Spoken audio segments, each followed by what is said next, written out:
حاتم عیسائی تھا اور یہ آنے والی عورت بھی کون تھی؟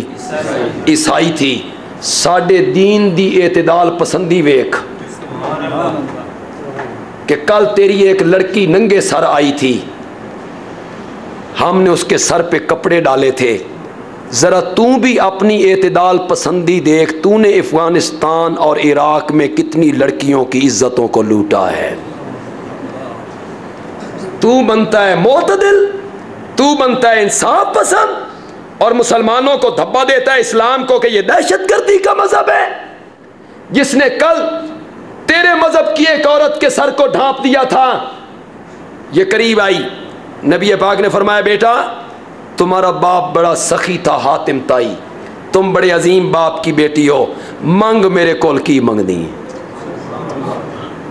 اس نے کہا رہائی. آپ نے فرمایا صرف رہائی نہیں, میں صحابہ کو ساتھ بھیجوں گا, تجھے بحفاظت تیرے بھائی کے گھر پہنچا کے. 2 صحابہ کو ساتھ بھیجا. شہزادی ہے, ایک شہزادے کی بہن ہے, بڑے سردار کی بہن ہے. راستے میں خلوتیں آئیں, جنگل آئے, راتیں آئیں, تنہائیاں آئیں, یہ بھی جوان, بھرپور قوت بھی. جب پہنچی نا اپنے بھائی کے گھر, وہ دیکھ کے حیران ہو گیا, تیرا نام تو قیدیوں کی لسٹ میں آ گیا تھا, تو کیسے آ گئی؟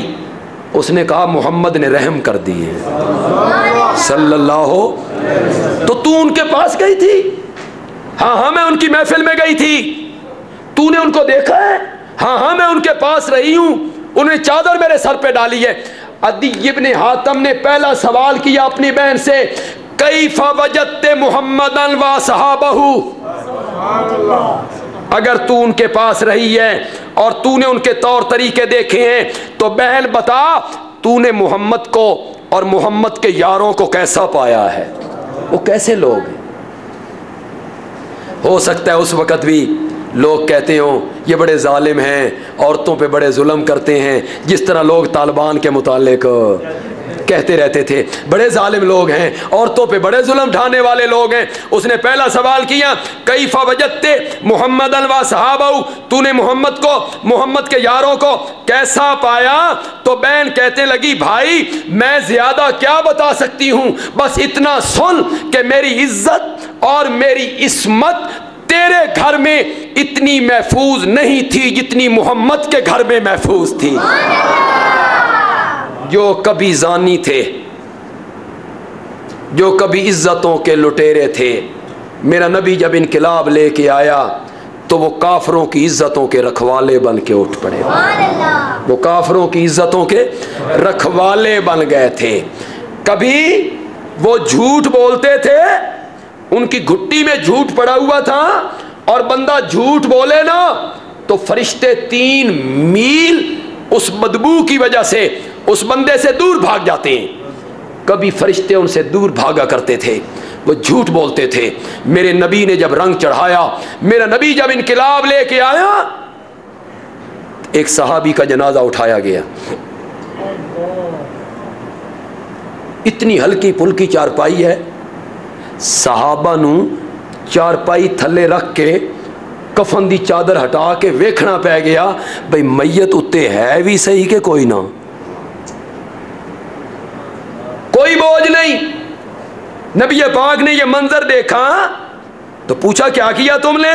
کہ یا رسول اللہ اتنی ہلکی پھلکی چارپائی, ہمیں شک پڑ گیا بھئی وجود ہے بھی صحیح یا نہیں. نبی پاک نے فرمایا تم نے وہی کچھ دیکھا نا جو تمہیں نظر آیا, مجھ سے پوچھو میرے اس صحابہ کے جنازے کے ساتھ فرشتوں کی اتنی تعداد اتری ہے, محمد کو زمین پہ قدم رکھنے کی جگہ نہیں ملتی.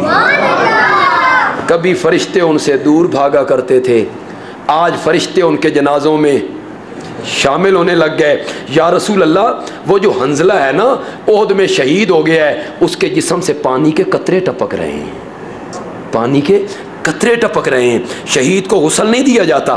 مسئلہ یہ ہے کہ شہید کو غسل نہیں دیا جاتا، لیکن اگر شہید پہ غسل فرض ہو، واجب ہو، تو پھر شہید کو غسل دیا جاتا ہے. نبی پاک نے فرمایا تحقیق کرو. حنظلہ کی بیوی سے پوچھا گیا، حنظلہ کی بیوی نے کہا ہاں یا رسول اللہ میرے پاس تھا. جب باہر اعلان ہوا کہ حملہ ہو گیا ہے، نکلو جہاد کے لیے، نہایا بھی نہیں، تلوار اٹھائی، دیوانہ وار میدان کی طرف بھاگا. کسی کو پتہ نہیں تھا کہ اس کو نہانے کی حاجت ہے. اللہ نے آسمان سے فرشتے اتار کے حنظلہ کو غسل دینا شروع کر. میرا نبی جب انقلاب لے کے آیا، میرے نبی نے جب انقلاب پیدا کیا تو پھر معاشرے کا رنگ بدل گیا. میرے نبی کی رسالت کے جو مقاصد ہیں ان میں سے مقصد اولین یہ تھا کہ لوگوں کو پاکیزہ بنایا جائے، لوگوں کے دلوں کا کیا کیا جائے؟ تزکیہ کیا جائے، کفر نکال دیا جائے، شرک نکال دیا جائے، نفاق نکال دیا جائے، فسق و فجور نکال دیا جائے، نافرمانی نکال دی جائے، اور لوگوں کے دلوں میں رب کی محبت کو بھر دیا جائے. میرے نبی نے یہ مقصد حاصل کیا کہ صحابہ کی وہ عظیم جماعت میرے نبی نے تیار کی کہ دامن نچوڑ دیں تو فرشتے وضو کرنے لگ جائیں. اتنی عظیم جماعت میرے نبی نے تیار کی. حضرت ابراہیم علیہ السلام نے دعا مانگی تھی تو یہی کہا تھا وَبْعَثْ فِيهِمْ رَسُولًا مِّنْهُمْ يَتْلُو عَلَيْهِمْ آيَاتِكَ وَيُعَلِّمُهُمُ الْكِتَابَ وَالْحِكْمَةَ وَيُزَكِّيهِمْ. ان کو پاکیزہ بنا دے. اور جب اللہ نے میرے نبی کا ذکر کیا فرمایا لَقَدْ مَنَّ اللَّهُ عَلَى الْمُؤْمِنِينَ إِذْ بَعَثَ فِيهِمْ رَسُولًا مِّنْ أَنفُسِهِمْ يَتْلُو عَلَيْهِمْ آيَاتِهِ وَيُزَكِّيهِمْ.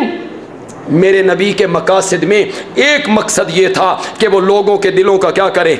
تزکیہ کرے، صفائی کرے، پاکیزہ بنا دے، شرک نکال دے، توحید بھر دے، کفر نکال دے، اسلام بھر دے، نافرمانیاں نکال دے، فرما برداریاں بھر دے، بے شرمی نکال دے، شرم بھر دے، بے حیائیاں نکال دے، حیا کو بھر دے. میرا نبی اس میں کامیاب ہوا، میرا نبی اس میں کامیاب ہوا، 101% میرا نبی اس میں کامیاب ہوا. اس لیے کہ قرآن نے میرے نبی کے یاروں کے بارے میں اعلان کیا اولئک ھم المؤمنون حقا. اس دھرتی پر اگر کوئی پکے اور سچے اور سچے مومن ہیں تو وہ میرے محمد کے یار ہیں. قرآن نے اعلان کیا اولئک ھم المتقون، اولئک ھم الصادقون، اولئک ھم المفلحون، اولئک ھم الراشدون، اولئک حزب اللہ، اولئک حزب اللہ. میرا پیغمبر اے جڑے تیرے یار ہیں نا، اے یار تیرے نہیں تے فوج میری ہے، اے یار تیرے نے تے لشکر میرا ہے. میرے نبی کے یار اتنے مقدس بنے، اتنے پاکیزہ بنے کہ رب نے میرے نبی کے یاروں کو اپنی فوج قرار دیا، اپنا لشکر قرار دیا. آج میں نے ابتدا میں اس معاشرہ اور مشرکین مکہ اور عرب کے معاشرے کا جو نقشہ کھینچا تھا، سچی سچی بات کرنا، آج وہ ساری برائیاں ہمارے معاشرے میں موجود ہیں کہ کوئی نہ پوری طرح موجود ہیں. تو یہ برائیاں ختم ہوں گی ناکے لگانے سے نہیں، فوج بڑھانے سے نہیں، پولیس کی نفری بڑھانے سے نہیں. اگر مرض وہی ہے تو نسخہ بھی وہی استعمال کرنا پڑے گا جو میرے نبی نے کیا تھا، اور وہ نسخہ تھا قرآن والا. جب تک قرآن ہماری زندگیوں میں نہیں آئے گا، جب تک قرآن ہماری عملی زندگیوں میں داخل نہیں ہوگا، ہماری گھریلو زندگی، ہماری بازار کی زندگی، ہمارا رہن سہن، ہماری تجارت، ہمارے معاملات، ہمارے حقوق، ہمارے آداب، ہمارا چلنا پھرنا، ہماری عبادات، ہماری عدالت، ہماری سیاست، ہماری حکومت جب تک قرآن کے مطابق نہیں ہوگی اس وقت تک امن قائم نہیں ہو سکتا. امن اس وقت قائم ہوگا جب ہماری زندگیوں میں قانون نافذ ہوگا اللہ کے قرآن کا. اللہ تعالیٰ عمل کی توفیق عطا فرمائے. یہ بھائی میرا ایک رسالہ ہے وسیلہ کیا ہے. وسیلہ ایک بڑا معرکۃ الاراء مضمون ہے کہ دینا چاہیے کہ نہیں دینا چاہیے. اس میں نے ثابت کیا کہ جائز وسیلہ کیا ہے اور ناجائز وسیلہ کیا ہے. یہ صرف 20 روپے کا ہے. 5 منٹ میں جو 100 لوگ لے سکتے ہیں وہ بعد میں لے لیں گے جی. الحمدللہ رب العالمین والصلاۃ والسلام علی سید الانبیاء والمرسلین وعلی آلہ واصحابہ اجمعین. ربنا